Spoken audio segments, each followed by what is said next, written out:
Good morning, good afternoon, good evening, everybody. My name is Niccolo Battisti. I'm the President-elect of the International Society of Geriatric Oncology, SIOG, and a medical oncologist at the Royal Marsden Hospital of London in the UK. Along with my co-chair, Dr. Anna Mislang from Royal Adelaide Hospital in Australia, and on behalf of the SIOG COVID-19 Working Group, it is my pleasure to welcome you all to this webinar organized by SIOG, thanks to the support of Sanofi, on the impact of COVID-19 pandemic on the experience of all the adults with cancer. The pandemic has been a key challenge to evidence-based and patient-centered care for all the patients with cancer during the last 16 months. The SIOG COVID-19 Working Group has issued specific recommendations to mitigate these risks for this specific population of patients, and has advocated for the timely rollout of vaccination strategies in higher and lower middle-income countries alike. We have a stellar lineup of speakers today that will provide a very global perspective to our conversation. First, we will learn from Mr. John Baker what has been his personal experience with the treatment for his prostate cancer during the pandemic. Next, we will reflect with Jacqueline Daly from the European Cancer Patient Coalition on the impact of COVID-19 on the care of older patients with cancer. Then we will get insight of Dr. Joyita Banerjee, geriatrician at the Ali India Institute of Medical Sciences and SIOG National Representative in India, on the strategies implemented to ensure continuity of care for all the patients with cancer during the pandemic and the next steps. Then we will also have Dr. Carito Cairo, Medical Officer and Program Manager at the National Integrated Cancer Control Program in the Philippines, that will discuss the COVID-19 vaccine rollout and its benefits on our older patients' care. Finally, we will have a few minutes of Q&A. Now, with no further ado, let me introduce our first speaker, John Baker, who was diagnosed with prostate cancer some years ago and will present his personal experience with his care during the pandemic. Thank you very much, John, for being here. The floor is yours. Okay, well, I'm sitting here in my home office here in Canberra, Australia, and I was born in the Netherlands, in Holland, and immigrated to Australia in the late 60s. I pursued a career in teaching and later on in the Australian civil service here in the nation's capital in Canberra. I married my wife Donna, who's of American origin, from Texas, and we have two children, one married, one still single. I had a successful career in the civil service. I enjoyed it, and 12 years ago I was offered a voluntary redundancy package, which was very lucrative. So I got out of the civil service, and I'm living off quite a good pension. However, in 2006, I had my one of my annual medical checkups, and my GP, which is my local doctor, said to me, "How's the peeing going?" I said, "Well, a bit slow and not real happy with it."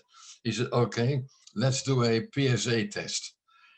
And I did, and it came back, was about 4 or 5 reading. And then he said, "Not very happy with it. So you come back in 4 months' time and see what happens." And in 4 months' time, it went up from 4 to 8, my PSA reading. He said, "That's dangerous." He rang up immediately from his office. He rang up immediately one of Canberra's most well-known urologists, Dr. Simon McCready, and he said, bring John in tomorrow morning. So I did, and I had the finger test at first, and then later on a biopsy, and it turned out to be that my prostate was had a very aggressive cancer. He said, "Okay." He looked on his diary and he said, 2 weeks from now, he said, I'll operate you. So I had the prostatectomy, and that went fine, no problems. PSA reading was quite normal. Then about 5 years ago, I was referred to a specialist for a bone scan. And to my horror, and also to the dismay of my doctor, there were 2 black spots found on one of my ribs. So he referred me immediately to Dr. Devanshi Dua, who is a medical oncologist at the Canberra Hospital, which is a huge hospital. And I was fearing radiation, I was fearing chemotherapy.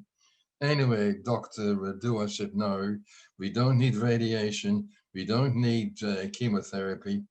He said a drug has been recently developed in Germany, and it's called, and I have to read it out here, it's called Xtandi enzalutamide, Xtandi, and I take 3 tablets daily, and from then onwards, the PSA reading went down to 1.5 to 1.5. Overall, over the last 5 years, it has been constant between 0 and 1.5, which is very good according to Dr. Dua. And Dr. Dua rang me, must have been about 4 weeks ago, and he rang me if I wouldn't mind participating in this activity. I said, no, not a problem.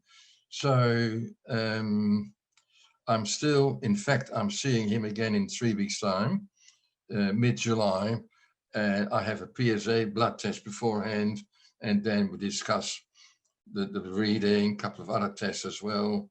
And then I would leave quite happy, because he's always very happy with my overall health, with my overall PSA reading. And he always finds it very pleasant to have a talk with me, because as an oncologist, he sees very often people who are far more dire straits than I am. So we always have a very pleasant conversation as well. So that's probably the reason why he rang me and asked me to participate in this activity. Thank you very much, John. Now let me introduce the next speaker, Jacqueline Daly, who is a patient advocate and secretary to the board of the European Cancer Patient Coalition, ECPC. She's also co-founder of the East Galway and Midlands Cancer Support in Ireland and director of the services, as well as a campaigner at national and international level. She will give us a perspective of the impact of COVID-19 on the care of older patients with cancer. Dear Jacqueline, thank you very much for being here. The floor is yours. First of all, I would like to thank you for the invitation to join this engaging discussion on the impact of COVID-19 on patient care. This is a very timely debate, as we are starting to see light at the end of the tunnel of the COVID-19 pandemic. And we need to discuss how we not only get back to normal, but also rebuild our health systems to better face the challenges of tomorrow, whether these are in the form of new pandemics or the rise in demand on healthcare due to our aging population. Today, which is not normal time, the COVID-19 pandemic has disrupted our lives, and the new situation challenged the capacity of the European health system and the lack of tools and resources. We have seen severe disruption of care, shortages, inadequacy of resources and health systems organisation, insufficient and unequal access to prevention, treatment and healthcare services. COVID-19 had impacted almost all aspects of society, and cancer is no exception. As a direct result of the pandemic, many countries are reporting a disruption to cancer care, including referrals, diagnosis and treatments, which could result in the premature deaths of tens of thousands of cancer patients. What is more, in the coming years, we will see pivotal changes to healthcare, as it has become and will become increasingly important to invest in an effective way to make a better use of the resources we have. We have learned a series of lessons from the COVID-19 pandemic. The time for action is now. The COVID pandemic has shown us the importance of cooperation between sectors and actors in ensuring our healthcare systems work to their optimum ability in preventing premature deaths. The EU needs to play a greater role in addressing healthcare changes, and coordination and collaboration among member states is crucial. On the other side, the Commission should set the right mechanisms to ensure that actions are also coordinated at a European level. And in this way, policies will be more efficient and provide better outcome. By fostering a cooperative environment with local and regional stakeholders, it is also key, as they are the ones that are close to the citizens and the ones who understand the specific needs. Having said that, putting in place a European coordinated health research incentives is crucial, not only to fulfill policy and objectives, but more importantly, to protect the lives of patients and the European population more broadly. I need to make a relevant point here, and this is one of the most important lessons from COVID-19. We need to take decisions fast and adapt to the challenges as they come. These need to be speeded up to offer the right solutions to patients. So we need more flexibility of financial mechanisms and regulatory frameworks. Regarding our digital future, Europe's digital future is key in the transformation of health and social care, as well as in research and innovation, as they will benefit this space in order to access data and develop new technologies. Now, more than ever, every patient, both undertreated and overtreated of the cancer, should be avoided unless hospital visits are necessary, because when patients go to hospital, they're at a risk of contacting COVID-19. We need to protect older persons with cancer, both from COVID-19 and from their cancer. Digital health is essential, and we need to boost it by using teleconsultations, cutting of non-essential follow-up visits, home delivery of oral therapy, and several strategies already exist, and it should be used on a general basis. Therefore, many options exist to support and treat cancer patients. However, it is also important to focus on digital literacy so that cancer patients have no problem in accessing timely telemedicine. In order to come to terms with the challenges that our health systems face, there are many parts of Europe attempting to make health systems more value-based and person-centered. We need to look at the whole patient journey and invest resources to lead to a better health outcomes for patients and the population as a whole. The existence of a multidisciplinary team with patients and caregivers working together, shoulder to shoulder, is necessary to take into account the patient's and experts' perspective from several relevant fields. We should also ensure that our EU policy instruments, such as the EU Beating Cancer Plan, contributes to a value-based and person-centered approach to the healthcare and the well-being of our citizens. The EU can guide health systems reform through expertise by sharing best practices. But most of all, we need to come together to move this agenda forward. The key moment of our healthcare in Europe is not only to defeat COVID-19, but to build better back. To conclude, I would like to state that the healthcare of tomorrow needs to take these perspectives into consideration and act upon them to ensure that no one is left behind when building a more sustainable, resilient, and equitable health system. It is crucial to bear in mind, which is also crucial in any decision. Treatment goals should be clearly defined and communicated, and it is ultimately the patient who decides after being very well informed. Thank you. Thank you very much, Jacqueline. That was great. Now it's my pleasure to introduce Dr. Joyita Banerjee. She is SIOG National Representative in India and a geriatrician at the Ali India Institute of Medical Sciences. Dr. Banerjee will discuss with us the importance of strategies implemented to ensure continuity of care for older patients with cancer throughout the pandemic, and what the future steps in this direction might be. Thank you very much, Joyita, for your contribution to our discussion today. Hello, everybody. So as you all know, we are facing one of the severest healthcare crises that we have all seen. And it's a really difficult and harsh time for the planet. So last year, March 2020, India faced one of the severest lockdown. Our Prime Minister announced the lockdown in the month of March 2020. And this populous country of almost 1.3 billion came to a standstill. So it was a big blow to the healthcare system. And mainly the older adults, they faced a great setback, because they were at a risk of higher infection. They had comorbidities. They were prone to more severe adverse effects and mortality.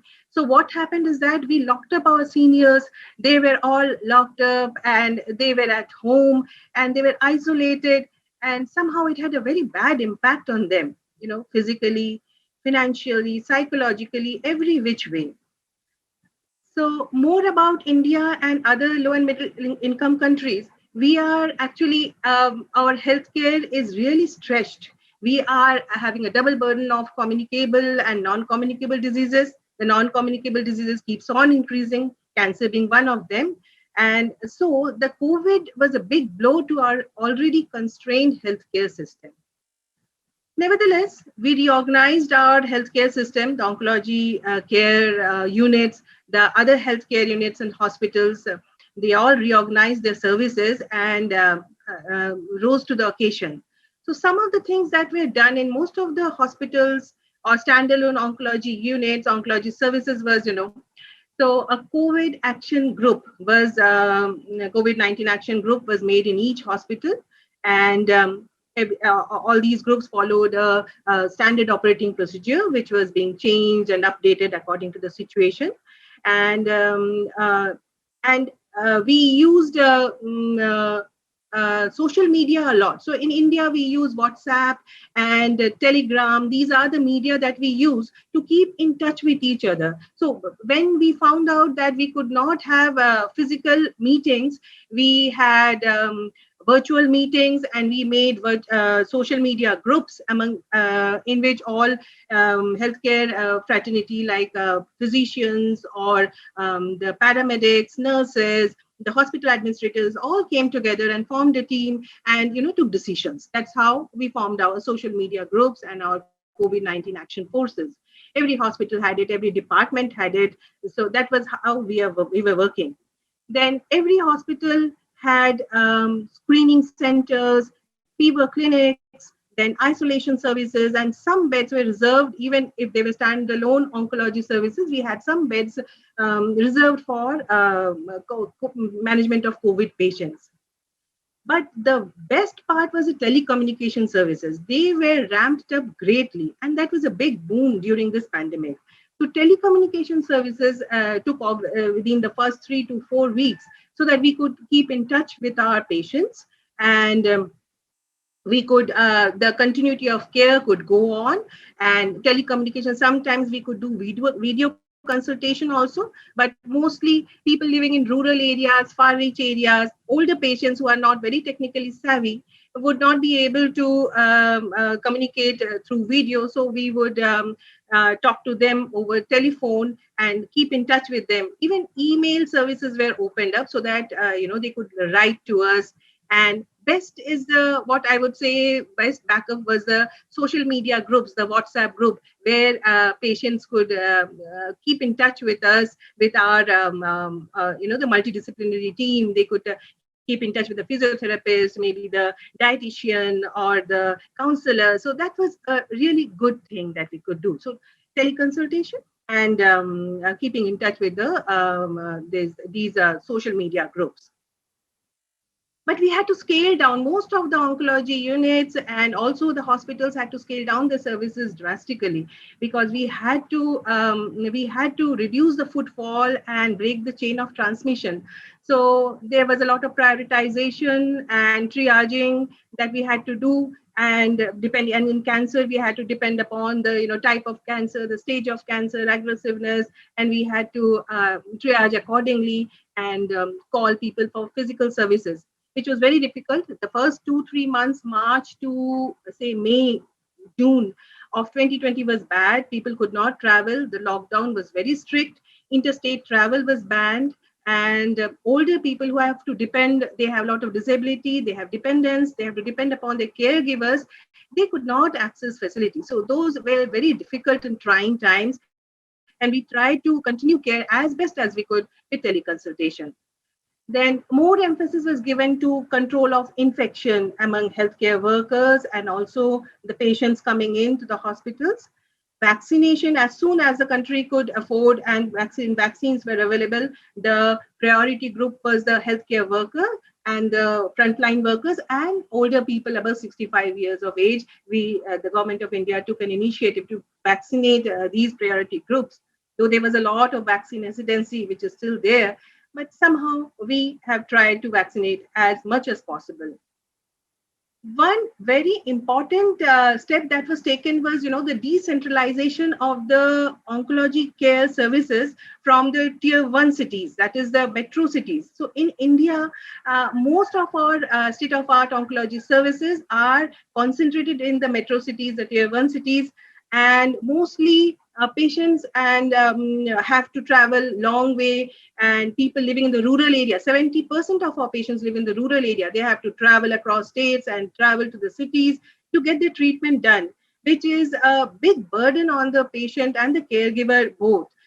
Both financially, they don't have social support in an unknown city, but they have to go on, and cancer treatment does take a lot of time. So this was one big issue. But during the pandemic, we saw that the decentralization of this tier 1 cities to tier 2 and tier 3 cities helped the patients. The patients could go to the more nearby oncology services and continue their treatment. So, and another problem in India is we have, public oncology services, which at low cost, where most of the low socioeconomic strata patients, they access these cares, the public oncology care services, but they are much less in concentration in comparison to the private oncology services. So, and what happens is that the public cancer oncology services are overcrowded and overburdened. So and what happened during the pandemic, their services were cut down drastically to bring down the overcrowding and maintain social distancing. So what happened, these patients coming from rural areas, from lower socioeconomic strata, they could not access the public oncology services. So mostly, but because of the tier 1 and tier 2 cities, they rising up to the occasion, and they could continue the services somehow. So these were some of the challenges, but and these were how we were trying to carry on, continue the care of the older cancer patients.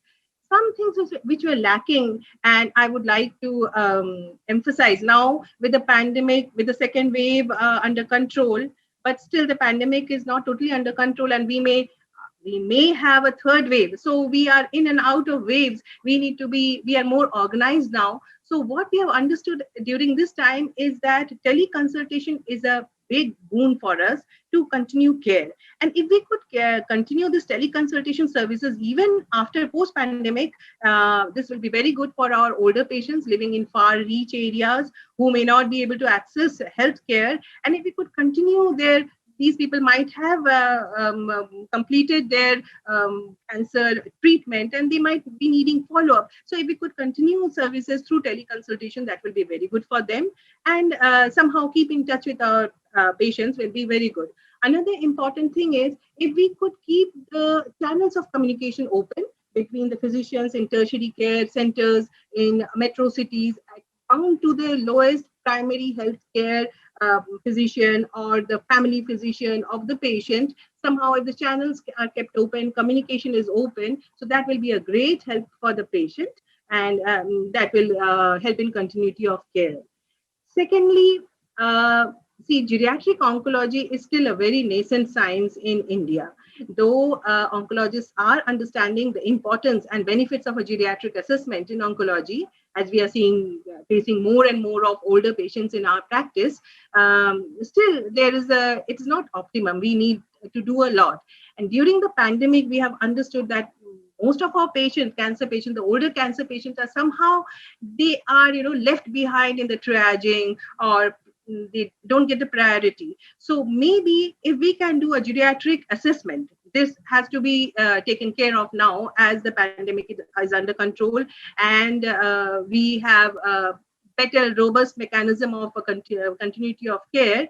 We have to include a geriatric assessment, maybe telephonically or on virtual platform, a screening assessment for our older cancer patients that will help in prioritizing their needs. Also, two more pillars are the research and education and awareness. Research has taken a backseat during the pandemic. We need to have more research on geriatric oncology to build up the evidence base. That has to again start and be revamped. Another thing is education and awareness among all echelons of the healthcare fraternity about cancer in the older adults, about diagnosing and screening of cancer in the older adults at an earlier stage, and so that their care can be care can continue at an earlier stage, they can be taken care of. The goals of care in the older adults, this has to be taken care of. So more of awareness about geriatric oncology and cancer in the older patient. This can be done by education and awareness, and minimum level of palliative care training to all physicians, right from the primary healthcare physician, the family physician, the local physician who is in touch with the patient, so that the quality of life, the supportive care, the management of symptoms in older patients can be done. So these are the things that we are looking at, and we need to have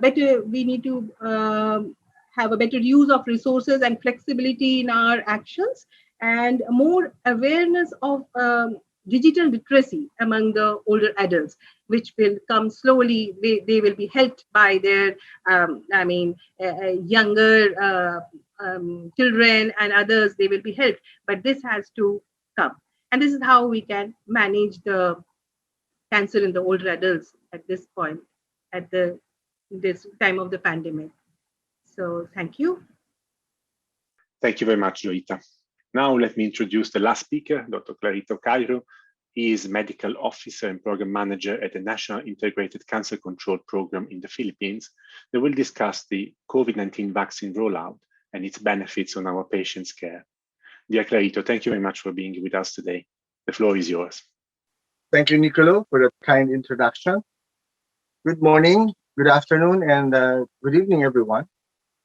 I'm happy to be here to talk about the COVID-19 vaccine rollout and its impact on the older cancer patients' physical and mental health. As of June 18, 2021, the Philippines, with a total population of about 110 million people this year, has recorded 1.3 million COVID cases and more than 23,000 deaths. From March 1 to June 13, 2021, about 6.9 million doses of COVID-19 vaccines were administered, 5 million of which were first doses, and only 1.8 million people are fully vaccinated, meaning those who received 2 doses of COVID-19 vaccines, either from Sinovac or AstraZeneca or Pfizer. In the last 7 days, the average daily administered doses are about 141,000. Due to the limited supply of COVID-19 vaccines, it is incumbent upon the Interagency Task Force, to prioritize the recipients of COVID-19 vaccines. Our topmost priority to be vaccinated are the workers in the frontline healthcare services, meaning those who work in the hospital, followed by the older people, which we call the senior citizens. Those belong to 60 years old and above. Our third priority are the people with existing comorbidities such as cancer, uncontrolled hypertension, and diabetes. And currently, we are administering the vaccines to the workers in the essential services, including the uniformed personnel. About 10 million of our population are senior citizens or the older persons. As I said earlier, they are only the second priority in the mass vaccination of COVID-19 vaccines. There are many senior citizens who wanted to get the shot, but to no avail due to the scarcity or shortage of the COVID-19 vaccines. For our older cancer patients, this pandemic has brought so much restrictions or very limited access to their optimal treatment and care, including end-of-life care as necessary. Some of them are even afraid to go to the hospital for their much-needed treatment and care. And lastly, one of the major source of their anxiety is the long-term efficacy and safety of the COVID-19 vaccines. That is why some of them are still hesitant to get the COVID-19 shot. Thank you very much. Thank you very much, Carito, for your perspective here. That was really terrific. We will now move on to the Q&A session. This will be moderated by my colleagues, Dr. Anna Mislang. She's a medical oncologist at Flinders Center for Innovation in Cancer of Adelaide in Australia. And she's also the chair of the SIOG COVID-19 Working Group. And Dr. Susanna De Veceri, who is head of medical affairs for oncology at Sanofi. Thank you very much for being here. Jacqueline, many thanks for sharing your perspective. Indeed, isolation, feeling of neglect, disruptions and uncertainties were rampant, especially at the beginning of the pandemic. So what practical strategies would you recommend to ensure supports to patient groups are continued during the pandemic? And how else could clinicians continue to advocate for the patients? Thank you. Yes, well, I think that the one thing we've all learned through COVID-19 is working together, keeping the lines of communications open.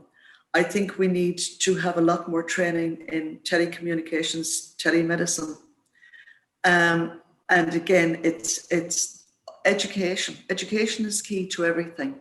So the more we keep the lines of communication open and continue on the way we have, I think we'll have less isolation for older people. The amount of people that within our own organization that we have discovered, and I'm talking about people in their 80s who have learned how to text, who have learned how to use Zoom. So, every day is a school day. It's never too late to learn. So I think these are the keys, is to invest in education and to keep talking to each other. Have you seen any good practices that arise during this time, the COVID time, that we should keep for the future? I have. At our own centre, again, we got older people who we would generally support, who would come to the centre. We actually set up some lessons on Zoom for them so that they actually were able even to keep in contact with family. So I think there's a whole thing with technology that has opened up for us. There's nothing better than going to see your doctor in person if it's possible. But I think on Zoom, on all of these platforms, there's so much more that we can do. So indeed, age is just a number and only old dogs can't learn new tricks. So there you go. So now moving on to Jayita. India has been terribly hit by this pandemic, and I really like the action group utilizing various digital solutions implemented to keep the communication open as an ongoing response. So are there any ongoing short and long-term impacts identified from scaling down the healthcare service to protect the vulnerable in the peak of the pandemic? Yeah, actually, scaling down the services will have a lot of effect. We will be facing a lot of backlog. There will be, lesser diagnosis of cancer, new cancer patients, and which will all flare up once we open up completely. And there, though we try to have a continuity of care, there has been break in care services a lot, and people have suffered a lot. The short term effects are like that. We could not reach out to each and every person. People living in urban areas, older people who are having people to help them out.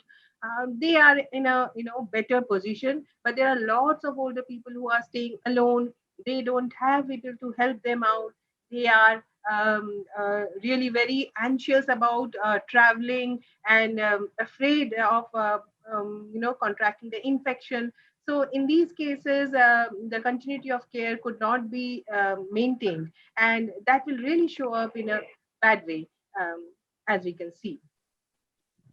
Is there any concrete plan to try to find and reach out those people who are isolated at the risk of cancer development or progression?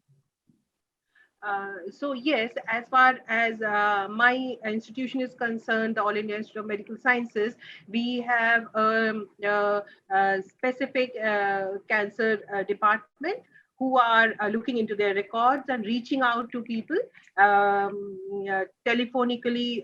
All the records are kept of these people, the addresses are kept, and they are reaching out to people telephonically.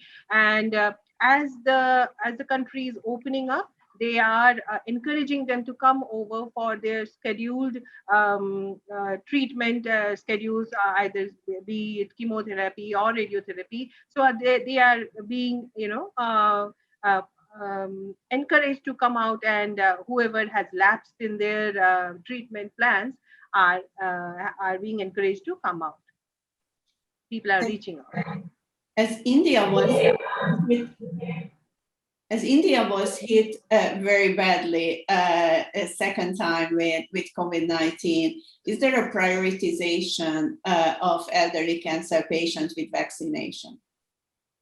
Yes, even before the second wave, the priority was for older patients above 65 years and the healthcare workers. But it was the older patient in general. So now it is a more the treating physician, the oncologist, who are urging the cancer patients who have not been vaccinated as yet to get vaccinated. So it's the government has done their job. They have prioritized the vaccination for the older, generally for all older patients above 65. Now it is more of the physicians, the peer group, and the family who are, encouraging older people who have not yet taken the vaccines to go ahead. Cancer patients should go and take the vaccine. So it's like that. Thank you. It is certainly reassuring to hear that the prioritization of vaccines seems to be universal in many parts of the world. Moving on to Clarito, how would you improve equity in areas with limited resources that was made worse because of the pandemic? Okay. Yeah, you're right, because in the Philippines, equity is a big problem here. That is why we have this what we call Medicines Access Program. We will be launching this year an expanded Medicines Access Program, wherein our patients, especially the indigent and the financially incapacitated ones, can avail of free medicines. So that's one that we are trying to address. And our insurance, our national health insurance, the PhilHealth, is also developing the expanded Z benefit package for priority cancer types. So right now we have 6 priority cancer types for our national health insurance, and they're going to expand them into, let's say, top 10, because it's part of the cancer law. Remember, we have the cancer law last 2019, and we are currently developing the strategic plan 2021 to 2030. So rolling out this huge vaccination program must have been a very coordinated effort. Who were the key collaborators working with oncologists to help out the elderly cancer patients vaccination? Primarily the infectious disease specialists, the vaccine experts. There's a multidisciplinary approach, and we really promote our elderly or our cancer patients to get the job, to get the COVID-19 shot, so that we can let's say get rid of this pandemic and let's bring back to normal. I have a questions also for the panelists. We've been seeing a lot during this pandemic that social isolation has been really exacerbated for especially for older patients with cancer and lack of social support and so on. And perhaps this is a question that I would like to address to the three of them, Jacqueline, Joita, and Clarito. How did you manage in your institutions this specific aspect? How did you manage? Did you try to ensure that again caregivers, families were remaining an integral part of the multidisciplinary really management of this specific population? Let me start that, Nicolo.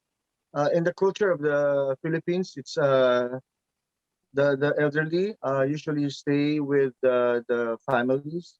We call it close family ties. So social isolation is not really a problem here, because the children will take care of their parents, no? So during the treatment, if ever, of the older cancer patient, the children will accompany him or her to the hospital, whatever it takes, especially during this pandemic. Continuing with what Clarito said, in India also we have a very strong family system. We usually have joint family system, though it is much less nowadays.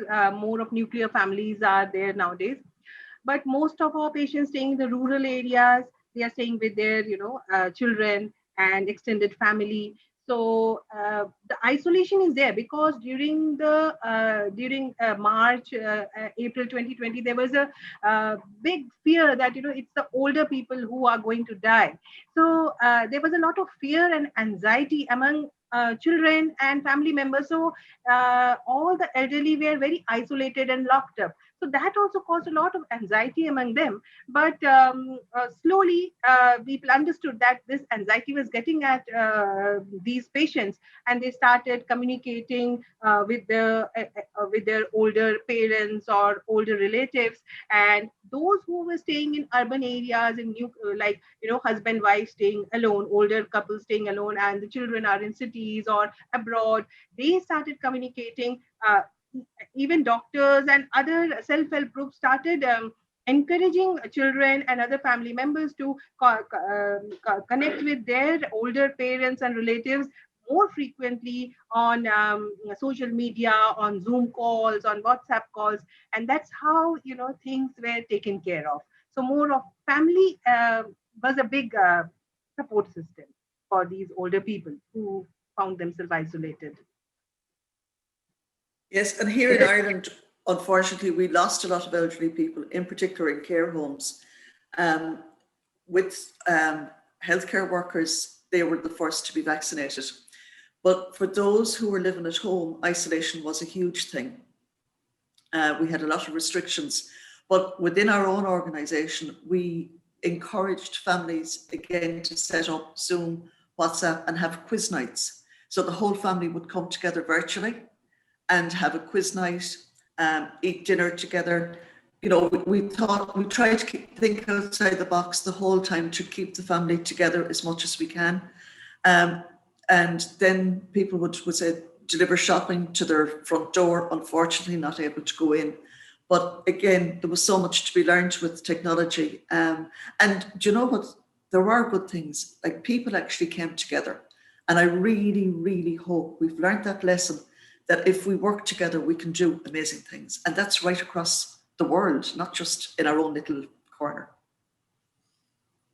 So can I also have a question to the panel about what impact it had on the healthcare worker?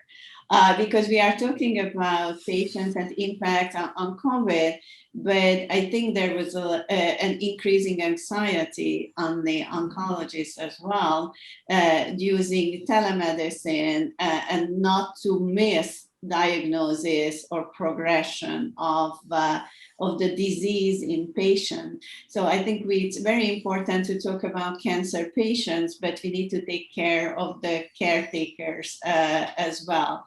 So have you seen any sign of this, or do you have any good initiative to support caretakers coming out of the pandemic as well?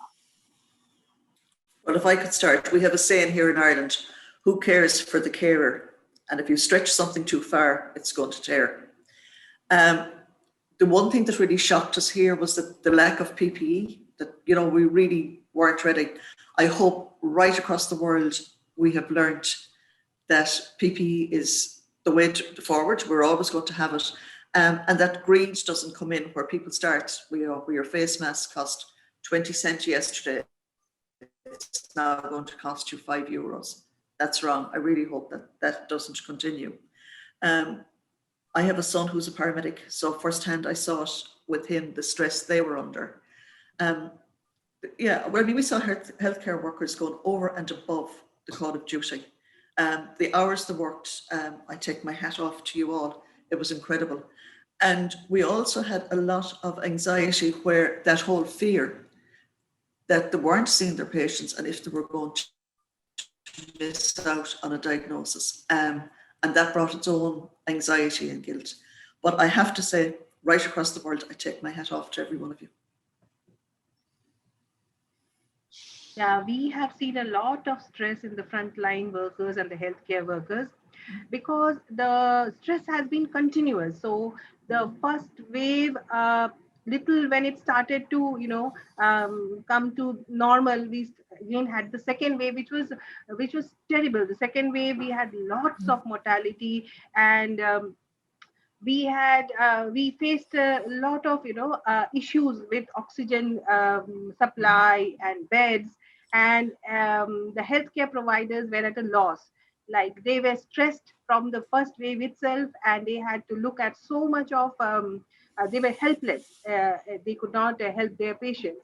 So there was a lot of stress among healthcare workers, and lately this cognizance is being taken about this, and self-help groups and counseling has started. But mostly our frontline workers and young healthcare workers have faced a lot of stress, and they're still going through a lot of stress. There's a lot of constraint on services also. We don't have, so many of them have got infected with COVID, and then they again had to come back for duty, even with all after COVID, post-COVID symptoms of malaise and weakness. They still continued working. So there was a lot of stress. It's unimaginable the amount of stress the healthcare workers and the frontline workers have faced. For the Philippines, we value our frontline healthcare workers. That is why they are our topmost priority for the COVID-19 vaccination.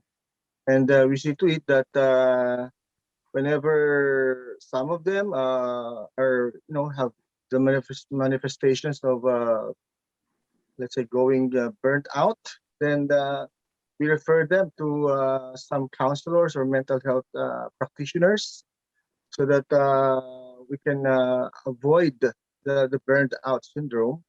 And well, some of our oncologists are thankful because they have quality time with their family, with their loved ones, because of the limited clinic time in the hospital. John, many thanks for sharing your experience coming from Australia. We have been really fortunate to have fewer cases compared to other countries, as you have described. So in the beginning of the pandemic, were you ever concerned about your safety when the health officials were discussing lockdowns and social distancing? And what means did you do to prepare yourself in case the pandemic takes off? Well, basically, when the pandemic arrived in this country, we were warned by our state and federal government health departments that it is a very vicious virus and it could kill people. So what we were asked to do anywhere where we went, shopping centers, theaters, sporting venues, sanitize, wash our hands, sanitize our hands. We all did. Then also in most shops and places where we went, they had marks on the floor, 1.5 meter apart, and people kept those distances. So hand sanitizing, keeping distance, also in case you were sneezing, covered your mouth. Fortunately, where we live in Canberra, which is the nation's capital, the COVID pandemic had very little effect. In the ICUs of a number of hospitals, only one person we learned, an elderly gentleman in his 90s, he died. Probably he had other health issues as well. But overall, the people here, including ourselves, we were obeying the instructions of the federal health department and our local health department. Then sometime later, they introduced a method to register wherever you went by phone, and I think it's all over the world now, that when you went to a club or a hotel or a shopping center or a coffee shop, with your mobile or your cell phone, you recorded your presence there. So in case there was an outbreak, they could contact the people, etc. So we strictly adhere to these regulations, if you want to call them. And fortunately, I would say 100% of the people follow those instructions. And as a result, in our local municipality here in Canberra, the pandemic overall had very little effect on people. And when you consider, John, your cancer, the risk of your cancer progression, and the risk of the COVID infection, what would be the bigger issue for you visiting your doctor? Would you risk delaying your cancer appointment and because of the fear of COVID, or cancer is more important than COVID? What are your thoughts about this? No. I'm seeing a oncologist 3 times a year here in Canberra, and I do a PSA test 3 times a year. When I see him, there's no shaking hands anymore. We do a bit of elbowing like most people do. Keep the distance. And I think it almost had become second nature over the last 14, 18 months, that people are sort of adhering to the distances, not shaking hands, sanitizing hands, those regular and using common sense. That's basically what it is. You use your common sense. We all got a bit worried about a year or so ago. There was an outbreak of COVID in the city of Melbourne, and the state government over there decided to lock down the city, and the virus was rampant in senior citizens' homes, you know, what do you call them? Aged care homes, residences. And about 800 people died in Melbourne. And that really shocked a lot of people. But that was located in Melbourne because I put a steel ring around it. People could not get out, could not get in for about 6 to 8 weeks. I mean, it drove the people in Melbourne mad. They couldn't go anywhere. They could only go 5 kilometers from their homes, doing a bit of shopping, doing a bit of exercising. They had to wear a face mask all the time, whereas we in Canberra never did. But when that happened in Melbourne, quite a lot of people said, "Hey, we've got to be careful that it's not going to happen here." So it would really emphasize more that we had to be more careful and making sure that the virus was not spreading here or had no effect here.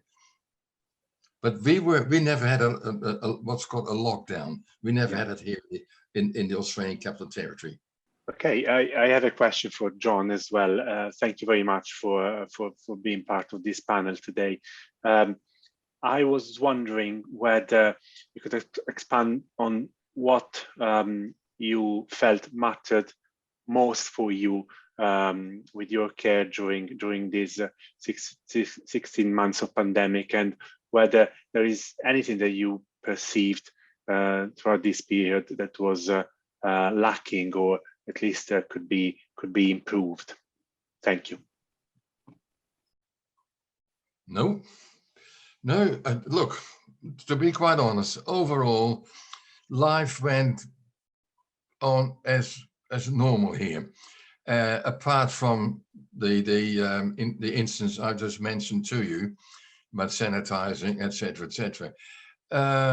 Basically, it had virtually very little effect on my healthcare. I just took care where I went. I make sure that when I was within a group of people, we all kept our distance. You know, we go to a bar every now and then and have a drink. You don't stand shoulder to shoulder. You stand 2-3 feet apart. That's all done automatically. So to say that I really took great care in avoiding any of the effects of the pandemic, it wasn't really not necessary. You use your common sense, you keep distance, you sanitize your hands, and be aware. Be aware all the time that something could happen. I would like to thank you all for participating into this very insightful discussion. I think we all learned a lot from your feedbacks and your thoughts today. Now, I would like to turn to my colleague, Dr. Anna Mislang, and Dr. Susanna De Veceri for our closing remarks, please. Thank you. Thank you very much, all. This was fantastic. We learned so many aspects of cancer care and the impact of COVID. And the biggest question I'm asking about all of us, what's going to happen next? What's going to stay? What we need to do to improve? What we need to continue doing? What we learned during this pandemic? We heard from Joyita that it's a very good aspect of decentralization of care that provided better access to care for patients, and I think it's a good one. We speak a lot about how bad the pandemic was, but we also need to acknowledge that we learned a lot from that. I think we learned a lot how we should communicate with elderly patients, what the barriers are. And it's not just in the healthcare system, but also there is a responsibility in everyone, on everyone in the society, the policymakers, the healthcare system, and as well as us as the industry, and everybody should look what we can do better, what we should keep and what we should improve, what we should change under the pandemic. We need to acknowledge there are diagnoses that delayed, and there are elderly patients will be diagnosed later. We need to find these patients. We need to make sure they understand the importance. And the other thing that I saw rising from this pandemic situation is the uncertainty whom to believe related to healthcare information. And we've heard from the Philippines whether patients are not really willing to get vaccine because of the long-term impact of vaccine. And I think having cancer and the risk of COVID vaccine brings a lot. So I think we are more committed to our when cancer grows old efforts than ever, that we initiated almost 2 years ago at World Cancer Day. It's actually a year and a half, because what we wanted to do to make sure that we do everything to help patients to grow old with cancer, to help them in their journey. So we did map out the policy gaps that can help patients and publish this with the Economist Intelligence Unit. We supported a couple of innovation activities, including a hackathon, to support local initiatives to identify issues. Because the other thing that what we learned today, there is no one general aspect or approach what we can apply. We all have local responsibilities to change this and help cancer patients and help elderly cancer patients. Also, with this local initiative, this year we are going to support more than 40 healthcare groups that can help locally improve cancer care. And we hope that it is going to go viral, not as viral as COVID-19, but we really want to make sure that we ignite activities in different levels, at policymakers level, at healthcare system, and innovation. And SIOG is a wonderful partner of us to work together. And I am looking forward to continued collaboration between us.